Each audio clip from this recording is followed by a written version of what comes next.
Satuan Tugas Penertiban Kawasan Hutan Satgas PKH menemukan bandara yang beroperasi di kawasan PT IMIP, Kabupaten Morowali, Sulawesi Tengah. PKH dalam Instagramnya mengungkapkan bandara ini beroperasi tanpa ada otoritas negara seperti Bea Cukai hingga imigrasi. Seluruh kru yang berada di bandara PT IMIP bukan merupakan otoritas negara. Meski bandara ini dibangun dari dana sendiri, Satgas PKH menekankan negara memiliki aturan yang harus ditaati. Karena dikhawatirkan akan bebas keluar masuk negara tanpa adanya pengawasan ketat.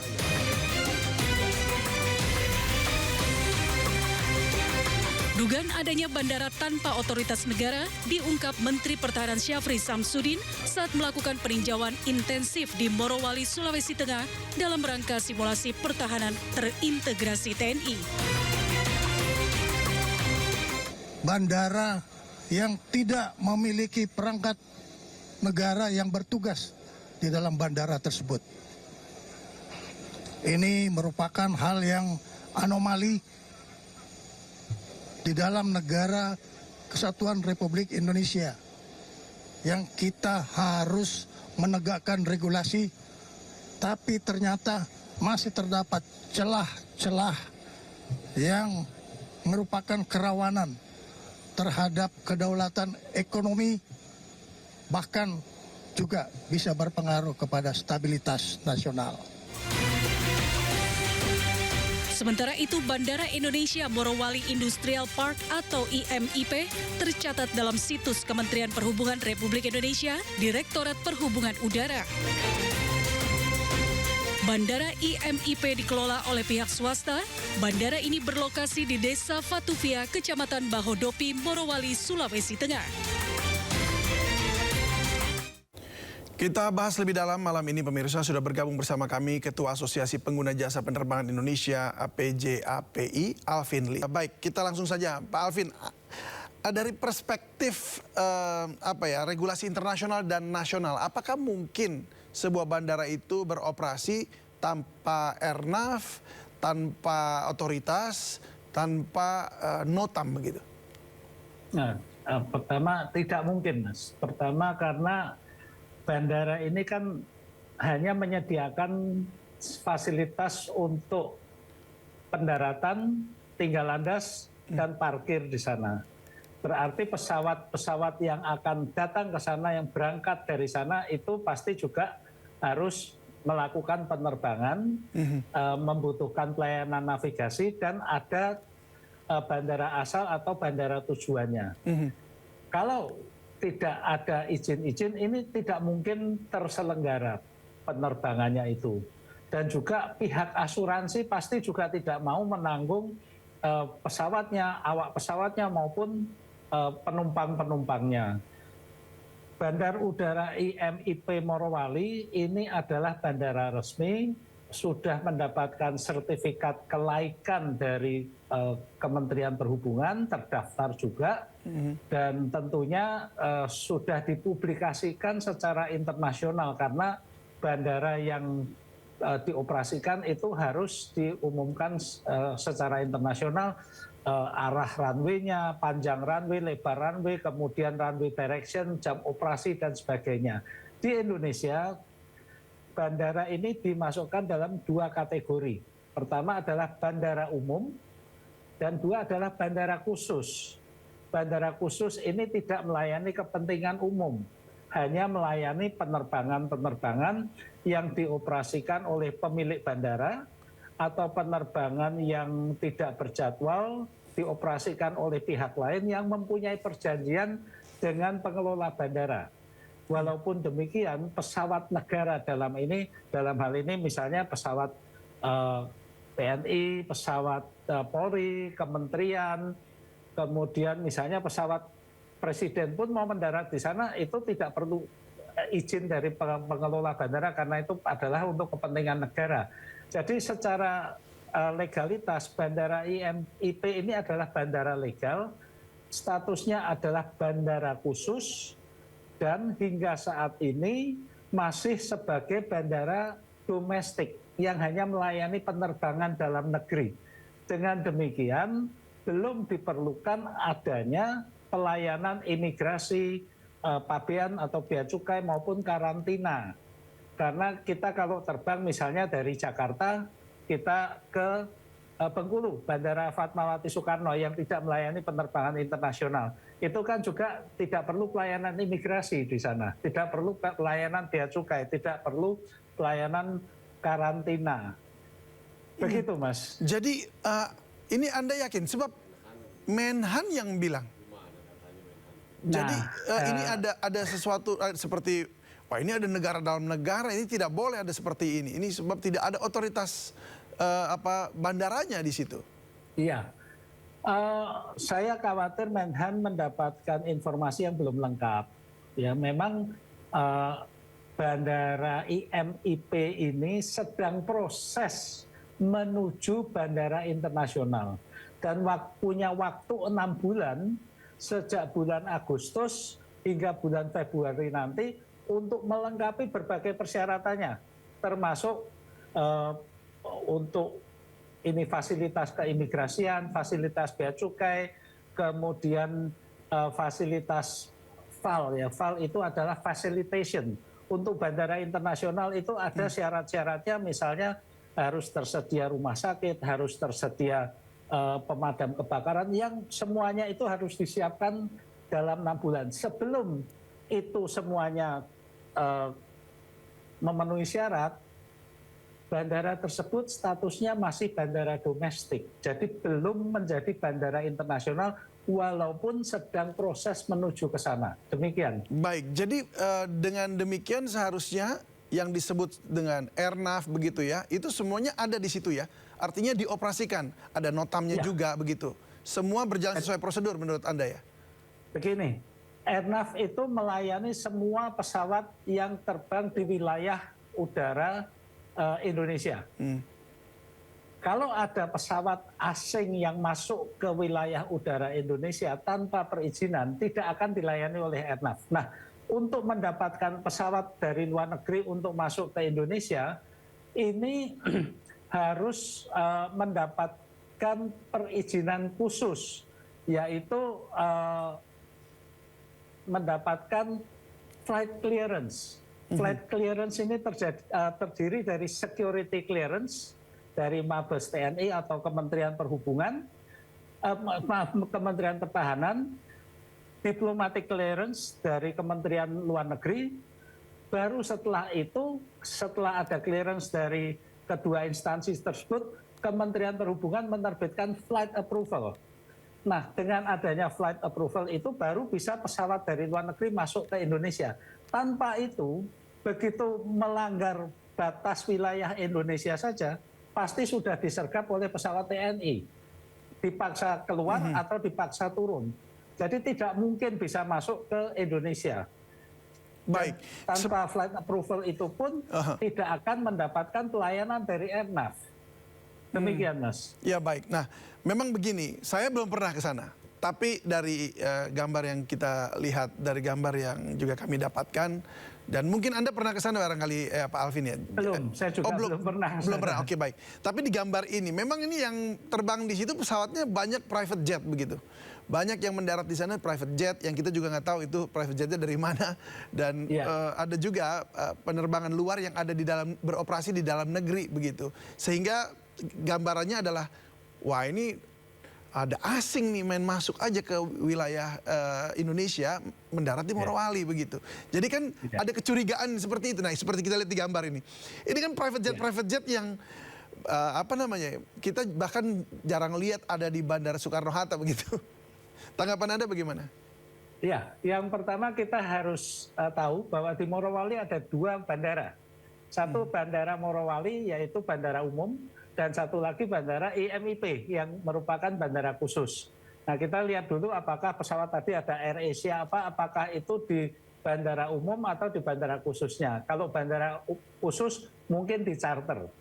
Nah, kalau saya juga melihat di pemberitaan ada private jet itu yang prefixnya itu di depannya adalah huruf B. Huruf B itu memang registrasi asing, kemungkinan dari Hong Kong, Cina atau Taiwan. Kalau Indonesia itu prefixnya PK, Papa Kilo. walaupun itu adalah pesawat asing, kalau status bandara itu belum internasional, berarti pesawat-pesawat itu dari luar negeri harus mendarat dulu di bandara internasional. Misalnya di Manado atau di Makassar. Setelah melalui proses imigrasi, proses bea cukai, proses karantina, baru melanjutkan penerbangan ke bandara domestik. Tidak bisa langsung terbang masuk ke bandara domestik. Demikian juga ketika berangkat dari bandara IMIP, ini juga tidak bisa langsung ke luar negeri. Harus ke bandara internasional dulu melalui proses imigrasi, pabean, dan juga karantina, baru bisa ke luar negeri. Kemudian berikutnya juga tidak semua bandara itu mempunyai tower ATC. Ada bandara-bandara yang mungkin karena trafiknya tidak banyak, itu dikategorikan sebagai bandara self-control. Bandara self-control ini hanya mengatur bahwa untuk bandara tersebut tidak disediakan pelayanan navigasi untuk take off dan landing. Jadi pesawat yang akan masuk ketika sudah masuk pada memasuki ketinggian proses landing, itu pamit dulu pada airnav bahwa kami sudah masuk ke wilayah bandara ini yang self-control. Jadi itu keputusan dari pilot sendiri atau mereka menyediakan layanan tersendiri. Baru mendarat. Demikian juga take off juga demikian. Take off sendiri, tapi begitu sudah take off akan dilayani oleh airnav. Walaupun demikian, kalau sudah take off baru airnav ambil alih begitu. Iya. Komunikasinya. Tapi sebelum take off, pesawat penerbangan itu harus sudah memasukkan rencana penerbangan kepada airnav. Jadi artinya tetap tercatat begitu ya penerbangannya. Betul, tetap ada laporannya akan take off dari bandara IMIP misalnya, hari apa, jam berapa, menuju mana, pesawatnya registrasinya apa, pilot, co-pilot, dan isinya itu semuanya dilaporkan dalam flight plan. Baru setelah dapat izin, baru mereka take off, walaupun tidak ada pelayanan atau petugas dari airnav di bandara tersebut. Demikian, Mas. Oke, baik. Saya terima kasih sudah dapat informasi dari Pak Alvin Lee mengenai hal ini ya. Dan tapi yang ini karena ini yang ngomong Menhan, walaupun mungkin tadi Pak Alvin bilang mungkin beliau salah dapat informasinya dari anak buahnya. Tapi karena ini yang bicara Menhan, jadi ini menjadi perhatian juga karena kan wah jangan-jangan diterobos ini wilayah udara kita begitu ya tanpa ada yang mengendalikan. Nah, jika memang itu terjadi. Ternyata apa yang diduga oleh Menhan itu terjadi. Ini lebih kepada memang pelanggaran kedaulatan rakyat Indonesia atau kedaulatan negara begitu ya? Atau memang ini hanya maladministrasi? Kalau sampai itu terjadi, ini adalah kelemahan serius dalam sistem pemerintahan kita. Karena untuk pesawat bisa masuk ke Morowali itu yang jauh dari perbatasan negara, itu kan instansi yang terlibat sedemikian banyaknya, Kementerian Pertahanan, Kementerian Luar Negeri, Kementerian Perhubungan, kemudian juga jangan lupa ada airnav juga. Kalau ini bisa bobol tanpa izin tetap mendapatkan pelayanan, bisa take off landing, ya ini parah banget negara kita. Dan jangan lupa TNI AU punya Kohanutnas, Komando Pertahanan Udara Nasional, yang setiap saat 24 jam sehari sepanjang tahun itu memantau trafik keluar masuk Indonesia, bahkan di dalam Indonesia. Begitu ada yang melanggar wilayah Indonesia, masuk tanpa ada izin, tanpa ada identitas yang jelas, itu langsung pesawat-pesawat tempur kita itu dimobilisasi. Kalau sampai ini bisa lewat, berarti Kohanutnas nggak berfungsi juga kan? Nggak berfungsi atau mungkin memang ada orang lain oknum-oknum begitu barangkali yang bermain di situ untuk memberikan jalur. Rasanya sulit. Kalau satu pesawat saja mungkin masih bisa ya, tapi kalau ini banyak pesawat keluar masuk internasional seperti itu, ya kalau sampai kejadian begitu ya maaf, saya sebagai warga negara Indonesia, sebagai bangsa Indonesia, saya sangat sangat prihatin, sangat malu, dan sangat khawatir terhadap kondisi negara ini. Bahayanya apa ini kalau sampai terjadi kebobolan seperti itu? Ya kalau yang masuk ini pesawat sipil, kalau yang masuk pesawat militer bagaimana? Dan yang dibawa apa? Kan nggak boleh pesawat tidak dikenal tanpa izin keluar masuk wilayah negara kita, lantas Indonesia dianggap apa? Baik, kalau dari sistem radar tadi yang Anda katakan, untuk sistem untuk airnav dan navigasi udara Indonesia, apakah kita bisa, kalau saya dengan handphone saya bisa lihat di ada aplikasi flight radar dan sebagainya. Ya, kan? yang seperti itulah ya. Itu bisa kelihatan gitu. Tapi kalau untuk pertahanan Indonesia, apakah bisa terdeteksi pesawat mana yang diam-diam masuk? Iya, jelas jauh lebih canggih, Mas. Yang sekarang di handphone aja kita bisa melihat pesawat apa yang keluar masuk, apalagi di radar Kohanutnas. Jadi seharusnya terdeteksi begitu ya? Itu jauh lebih canggih daripada apa yang ada di handphone kita. Baik, jadi ini Anda duganya ini adalah atau disinformasi aja begitu ya? Iya, saya khawatir ada informasi yang kurang lengkap atau kurang akurat yang disampaikan pada para pejabat kita.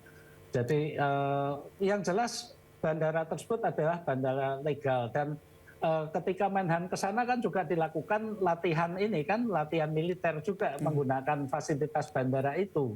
Jadi ini juga mempertegas yang saya sampaikan di awal tadi, walaupun statusnya adalah bandara khusus, tapi pesawat negara itu bisa take off landing di sana. Baik, apa bedanya dengan bandara milik kayak PT Freeport gitu, PT Vale di Sorowako, dan Gudang Garam di Kudus? Ya sama, kalau bandara khusus seperti itu, kita nggak usah jauh-jauh deh, di Jakarta aja. Jakarta ada bandara Pondok Cabe, itu statusnya juga bandara khusus, tidak melayani umum.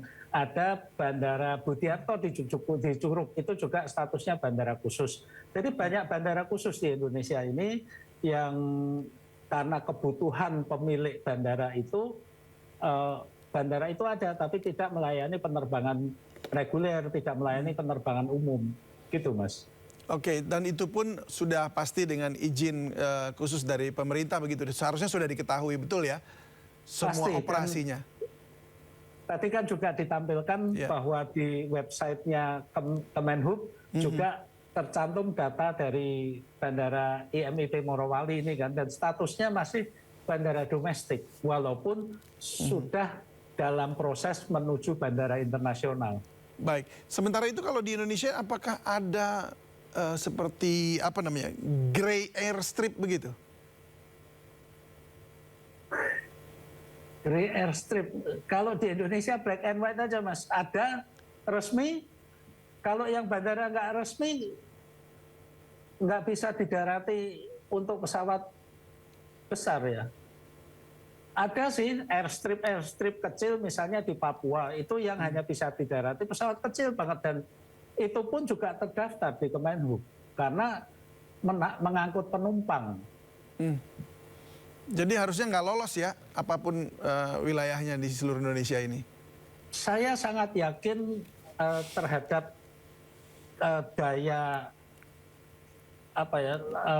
lingkup cakupan radar dari Kohanutnas ini, seluruh wilayah Indonesia ini tercover. Bahkan dulu ketika MH370 itu melintas Indonesia, itu pun kan terekam kan.